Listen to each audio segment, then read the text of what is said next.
Hello, good morning friends. Welcome back to my channel Maya's creations में मैं लता आप लोगों का ढेर सारा स्वागत करती हूँ। फ्रेंड्स, यहाँ पर मैं अपने नेल्स ही दिखा रही थी आप लोगों को। मेरे पास रीना फैशन जी का कमेंट भी आया था कि आप दीदी नेल के बारे में बताना कि नेल्स वो भी लगवाना चाहती हैं। तो मैं आपको अपना एक्सपीरियंस भी बता सकती हूँ क्योंकि अभी मैंने सैटरडे को लगवाया थे नेल्स और अभी हो गया है आज आई थिंक वेडनेसडे है। यस, वेडनेसडे है, तो इतने दिन हो गए हैं। और संडे के बाद से तो देखिए रेगुलर मैं काम कर ही रही हूँ। संडे के दिन मैंने घर का कोई काम नहीं किया था खास, क्योंकि संडे को फंक्शन था। तो मंडे से मैं रेगुलर काम कर रही हूँ। 3 दिन तो हो गए हैं ना मुझे काम करते हुए। तो मैं अपना एक्सपीरियंस आप लोगों के साथ शेयर कर देती हूँ कि नेल्स लगवाने से ना मुझे कुछ भी फ़र्क खास नहीं पड़ा है। सबसे ज़्यादा जो असर पड़ा है ना वो पड़ा है मेरे मोबाइल यूज़ करने के ऊपर। कोई भी चीज़ जब मैं टाइप कर रही हूँ ना, बस वो टाइप नहीं हो पा रही है अच्छे से, तो उस काम में मुझे दिक्कत आ रही है डेफ़िनेटली, क्योंकि वीडियोस भी मुझे डालनी होती हैं। तो कोई भी जब मैं कुछ भी टेक्स्ट टाइप करती हूँ ना, तो वो करती कुछ और हूँ, होता कुछ और है। तो उस चीज़ में मुझे अनकंफर्टेबल फ़ील हो रहा है।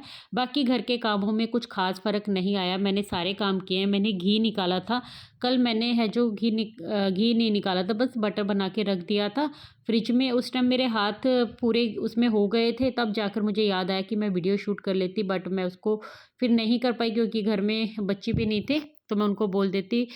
तो घी भी निकाला है, बाकी घर के काम भी कर रही हूँ, कपड़े कपड़े भी धुले हैं, तो उस वजह से भी कोई ख़ास दिक्कत नहीं। बर्तन धोने में भी कोई प्रॉब्लम इतनी नहीं हो रही है। मतलब ये नेल्स अभी तक मुझे ऐसे लग रहे हैं जैसे अपने ओरिजिनल नेल्स होते हैं ना, वो बल्कि कमज़ोर होते हैं। ये एकदम ऐसे लग रहे हैं सॉलिड जैसे। तो काफ़ी फिनिशिंग के साथ काफ़ी अच्छे से उन्होंने काम किया था। तो नेल्स भी ना 3 टाइप से लगाए जाते हैं। एक तो जो हम ऊपर बिल्कुल बस चिपका के लगा लेते हैं, उनके ऊपर डिज़ाइनिंग पहले से ही होती है, उनका थोड़ा अलग प्रोसीजर होता है। एक ये फिक्स किए गए हैं, ये उन्होंने मुझे 10 दिन तो बोल के चले हैं कि 10 दिन तक आप इसको कुछ नहीं कर सकते और ये बिल्कुल ख़राब नहीं होंगे। सबसे ज़्यादा तो ये है ना कि इसकी फिनिशिंग है जो वो बहुत अच्छे से हो रखी है, और कलर है ना वो नहीं डैमेज होता है। तो जब आप बाहर के लिए यानी कि कोई फंक्शन अटेंड करने जा रहे हैं, आपके घर में कोई फंक्शन है यानी शादी का फंक्शन है, तो उसके लिए तो ये बेस्ट है। तो आप आराम से मतलब 1 हफ्ते तक इसको एंजॉय कर सकते हैं। और उन्होंने तो 10 दिन बोला, तो 10 दिन के लिए। और फिर एक टाइप के होते हैं कि जो आप 1 महीने के लिए लगवा सकते हैं नेल्स। वो 1 महीने अगर जब वो बोल रहे हैं तो आप उसको भी 1 महीने में 10 दिन और ऐड कर लीजिए, इतने वो भी चल जाएंगे। तो मुझे तो इसकी रिक्वायरमेंट नहीं थी।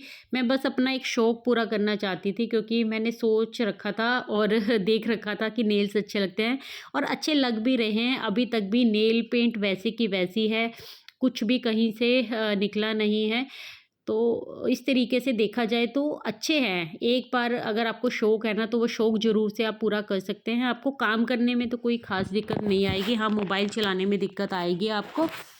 तो मैं भी अपनी वीडियोज़ वगैरह है ना मोबाइल से एडिट करती हूँ, इसलिए मुझे दिक्कत आ रही है। बाकी और कोई प्रॉब्लम नहीं है। और एक मेरे पास कमेंट आया था, सिलाई सिखाएं दीदी। तो अभी तो सच में मैं बहुत बिज़ी हूँ, वीडियो जैसे तैसे करके मैं अपनी डाल रही हूँ। तो सिलाई के लिए आप और भी यूट्यूब पर वीडियोज़ देख सकते हैं। और अगर आप सिलाई सीखने में इंटरेस्टेड हैं ना, तो आप सच में सिलाई सीखिए, ये आपके लिए अच्छा रहेगा। तो चलिए आज की मोटिवेशनल वीडियो स्टार्ट करते हैं। देखिए सर्दी के दिन चल रहे हैं, बहुत छोटे छोटे दिन होते हैं, पता भी नहीं चलता है कब सुबह हुई है कब रात हो गई है। तो इतना कुछ पता नहीं चलता है। घर के कामों में 12-1 बज जाते हैं, बच्चे आने का टाइम हो जाता है। उसके बाद फिर वही शाम की रूटीन होती है, फिर रात की डिनर की रूटीन होती है। इन सब चीज़ों में ही गृहस्थी है जो बीतती चली जाती है। तो चलिए कुछ उपाय ऐसे जानते हैं जिनको अपनाकर हम जो है सर्दी के दिनों में भी अपने काम में बरकत कैसे ला सकते हैं। क्योंकि कई बहनों का कहना होता है कि सुबह जल्दी उठने के बावजूद भी उनके काम पूरे नहीं होते हैं। मेरे हस्बैंड की शिफ्ट है ना 7 बजे की है, घर से वो 6 बजे चले जाते हैं और 6:15 चले जाते हैं ज़्यादा ज़्यादा कई बार।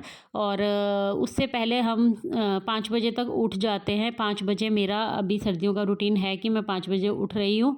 तो इस तरीके मतलब 5 साढ़े 5 यही चलता रहता है रूटीन। आराम से मुझे ऐसा लगता है कि 10 बजे तक तो एटलीस्ट मेरे सारे काम हो जाते हैं, और उसके बीच में मेरी आधा पौना घंटे की है जो वो मॉर्निंग वॉक भी होती है जब बच्चे स्कूल जाते हैं ना। उसके बाद मैं नीचे जाती हूँ और आधा पौना घंटा है जो मैं उसके अपने वॉकिंग उसको रखती हूँ, मॉर्निंग वॉक ज़रूर करके आती हूँ, क्योंकि फिर जब एक बार दिन स्टार्ट हो जाता है ना, तो फिर उसके बाद फिर शाम को नहीं निकला जाता है। और सर्दियों में ना 5 बजे भी अंधेरा हो जाता है, आपको पता है, तो फिर मन ही नहीं करता है नीचे उतरने का। तो गर्मियों में तो था, मैं बीच में टाइम निकलता था तो कभी सुबह में कभी शाम को किया करती थी, बट अभी मैंने यही फिक्स किया हुआ है कि जैसे तैसे करके किसी भी तरीके से एडजस्ट करके मैं 7:30 बजे नीचे चली जाती हूँ, और फिर 8:15 बजे तक मैं, कई बार 8:30 बजे तक मैं ऊपर आती हूँ वापस से। और फिर उसके बाद मेरे घर के काम हैं जो स्टार्ट होते हैं, फिर सारा दिन है जो उसी में निकल जाता है। जो खाना वाना है, जो ब्रेकफास्ट होता है, वो पहले ही स्कूल जाने से बच्चों के पहले ही बन जाता है।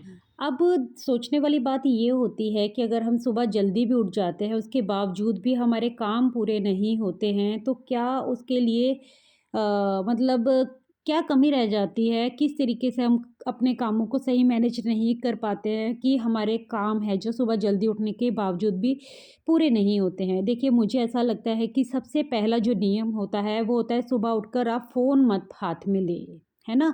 आपने अलार्म लगा रखा है, अलार्म बंद कीजिए, है ना?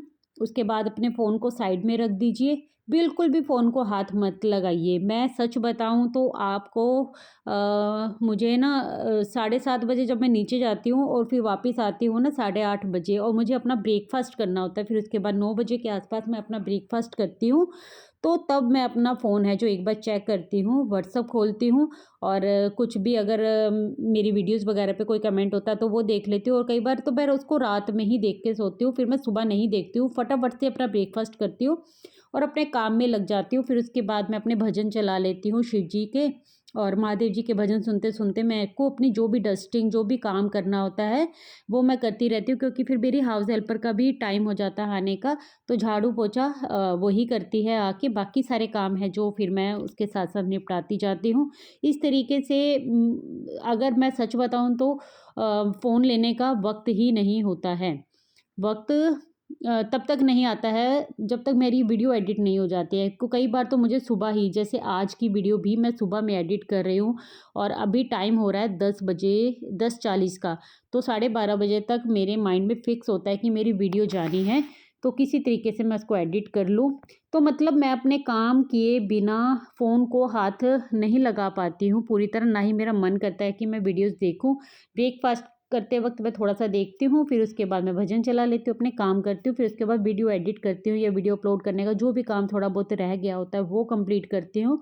फिर उसके बाद मैं अपनी सिलाई स्टार्ट कर देती हूँ, और सिलाई करते-करते अगर मैं थोड़ा बहुत कुछ देख लूँ या कोई फ़ोन कॉल्स करना ज़रूरी हो, तो वो हो जाती है, बाकी अदरवाइज़ फिर मेरा काम ही चलता रहता है सारा दिन।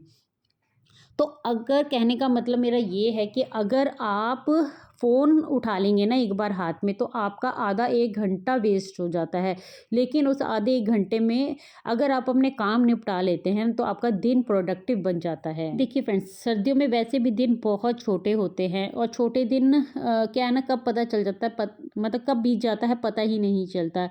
तो कई बार ना हमारा बिस्तर से निकलने तक का भी मन नहीं करता, और उस टाइम पर हम क्या करते हैं, अपने हाथ में फ़ोन उठा लेते हैं।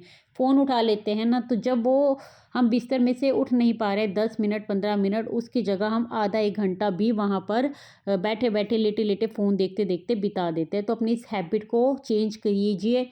आप फ़ोन को साइड में रखिए, फ़ोन को आप जब तक हाथ में मत उठाइए जब तक आपके काम कंप्लीट नहीं होते हैं। मुझे ऐसा लगता है घर को नीट एंड क्लीन रखने के लिए सबसे ज़्यादा ज़रूरी होता है डीक्लटर करते रहना टाइम टू टाइम। हमारा घर हमेशा भरा-भरा जब रहता है ना, बहुत सारे चीज़ें हम ऐसी खरीदते जाते हैं, फिर उनको सेट नहीं कर पाते हैं, तो फिर हमारा घर है ना जो हमेशा अस्त व्यस्त रहता है, और हम चिड़चिड़े हो जाते हैं, क्योंकि हमें अपना घर है जो व्यवस्थित दिखता ही नहीं है। और ख़ासकर जब हम किसी वीडियोज़ वगैरह में ऐसा देखते हैं कि उन्होंने अपने घर को बहुत ही ज़्यादा नीट एंड क्लीन रखा हुआ है, एकदम ऑर्गेनाइज है सारी चीज़ें, तो हम फिर डीमोटिवेट होते हैं, और इस तरीके से हमारे फिर काम है ना जो हमेशा उलझते ही जाते हैं, क्योंकि हम दूसरों को देखकर अपनी चीज़ों को जज कर रहे हैं। देखिए, हर किसी के काम करने का अपना एक तरीका होता है। मैं हमेशा कहती हूँ कि हर एक इंसान की ज़िंदगी में अपनी कुछ प्रायोरिटीज़ होती हैं, क्योंकि आपके लिए क्या ज़रूरी है पहले ये सब चीज़ें डिपेंड करती हैं। हमेशा घर में किचन में काम करते रहना या फिर साफ-सफाई में लगे रहना भी कोई समझदारी नहीं है। अपने कामों को हमेशा नियमित रूप से ही करना चाहिए, मैनेजमेंट के साथ ही करना चाहिए। जब जिस टाइम पर जो काम करना ज़रूरी हो, मुझे ऐसा लगता है वही करना चाहिए। तो इससे आप ना मेंटली फिर अपसेट नहीं रहते हैं, आप हमेशा टेंशन फ्री होकर काम करते हैं और हमेशा मोटिवेट रहते हैं अपने कामों को लेकर, चाहे फिर वो घर का काम हो या फिर बाहर का काम हो। मुझे ऐसा लगता है कि हमें ना चलते-चलते सफाई करने का एक नियम बनाना चाहिए। कई बार होता है ना, हमारे पास 5 मिनट ऐसे ही है और हम ऐसे ही वेस्ट में खड़े हुए हैं, कुछ सोच रहे हैं या फिर किचन में भी कुछ करना है लेकिन हम किसी चीज़ का वेट कर रहे हैं। जैसे कि मैं अभी घी निकाल रही हूँ, घी बनाना है मुझे, तो घी बनाने के साथ-साथ ही मैं अपने किचन के बहुत सारे काम हैं वो निपटा लूँगी। तो मैं बिज़ी थी जैसे 2 दिन से, तो अचार आया हुआ था घर पे, उनको टिफ़िन्स वगैरह में भरना था, वो सब मैंने भरा है यहाँ पर। यहाँ पर काउंटर है जो वो साफ़ कर दिया है ताकि मैं खाना बनाने से पहले इन सब चीज़ों को क्लीन कर लूँ, फिर अच्छा फ़ील होता है ना? जब काउंटर टॉप साफ़ होता है ना तो ही काम करने का मज़ा आता है। तो देखिए, डिक्लटर तो हमें टाइम टू टाइम करना ही पड़ता है, ये हर रोज़ का काम है, क्योंकि किचन में 2-2 3-3 टाइम पर खाना बनता है और जब खाना बनता है तो फिर जो सफाई है वो भी हमें करनी पड़ती है। तो थोड़ी सफाई की आदत है ना, हमें चलते-फिरते की डालनी चाहिए। चलते-फिरते कोई भी काम ऐसे कर लिया, काउंटर साफ़ नहीं है, काउंटर पे कपड़ा मार दिया, 1 सेकंड का काम होता है ये, है ना? कोई सामान इधर-उधर पड़ा हुआ है उसको उठाकर रख दिया, तो इस तरीके से अपने काम को चलते-फिरते भी कर लेना चाहिए। उस चलते-फिरते काम को आप करोगे ना तो आपको धीरे-धीरे खुद ही फ़ील होगा कि काफ़ी चीज़ें तो आप ऐसे ही मैनेज कर लेते हो, आपको अलग से वक़्त निकालने की ज़रूरत नहीं पड़ती है। मुझे ऐसा लगता है जब हम किचन में आए ना, हम एक साथ ही कई सारे कामों को निपटा दें, क्योंकि जब किचन में हम खाना बनाने आते हैं ना तो 1 घंटे का टाइम हमें वैसे भी लगना ही होता है। तो उस 1 घंटे के टाइम में जैसे हम आटा बना के रख दिया साथ ही में, तो साथ ही में सब्ज़ी बना रहे हैं, साथ ही में और काम निपटा रहे हैं। यहाँ पर 3-4 काम एक साथ हो जाते हैं। जैसे मैं आज घी बना रही हूँ, साथ ही में बूजों का खाना है जो वो भी मैं बना दूँगी और साथ ही में अपना खाना भी बनाऊँगी।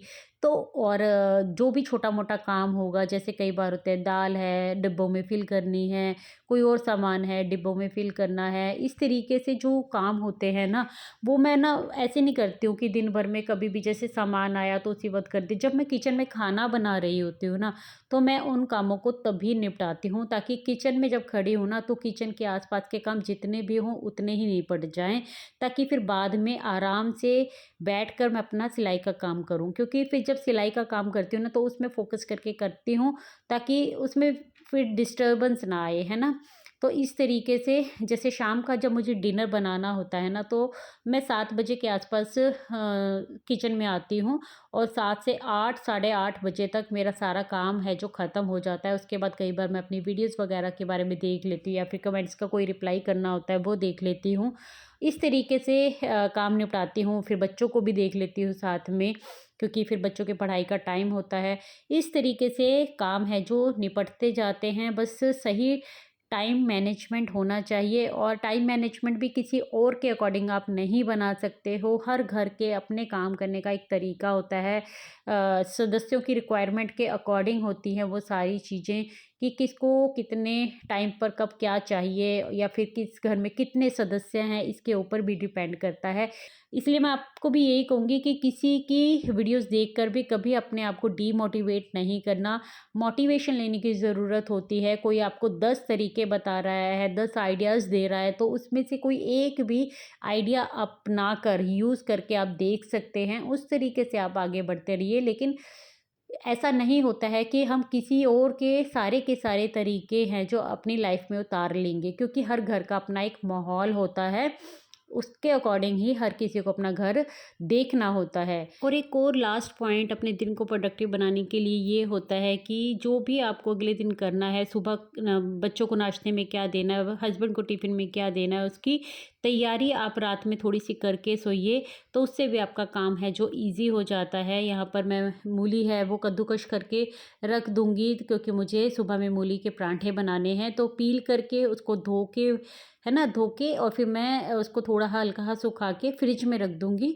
सुबह फिर मुझे उससे कद्दूकस ही करना होगा, ज़्यादा काम नहीं होगा। कुछ कुछ काम भी सुबह के टाइम के हम रात में निपटा के सोते हैं ना, तो हमारा मॉर्निंग में ना भागम भाग नहीं होती है। सो फ्रेंड्स, आई होप मेरी आज की वीडियो आप लोगों को अच्छी लगी होगी। वीडियो अच्छी लगी हो तो प्लीज़ से चैनल को सब्सक्राइब कर लीजिए, वीडियो को लाइक कर दीजिए। मुझे कमेंट करके भी बताइएगा कि आज की वीडियो आप लोगों को कैसी लगी। मैं मिलती हूँ कल एक न्यू वीडियो के साथ। तब तक के लिए take care, bye bye, thanks for watching guys.